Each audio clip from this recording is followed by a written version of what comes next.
ఇక వాళ్ళ కథలు ముగియ కంటి కొసల అగ్నులెగయ కండగా ఒళ్ళు నరక కసిగా గొంతు కొరక మృత్యు వచ్చి కేకలిడగా ప్రళయనాదం జగతి వినగా చుక్కగా నెత్తురోడ దిక్కులన్నీ నక్కి చూడ చిత్రహింస చేయుచుండ శత్రువులే మాసిపోవగా విలయ ప్రళయమూర్తి వచ్చింది ఇదే కాంచన మరణ మృదంగమ్మై నేను చీల్చవచ్చే కాంచన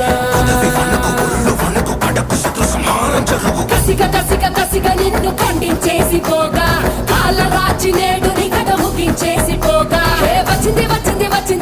వచ్చింది రా హోరు గాలిలాగా వచ్చరా నిన్ను నరికి పోగులెట్టగొచ్చరా ఆడామగా కలిసి వచ్చరా నిన్ను మింగివేయ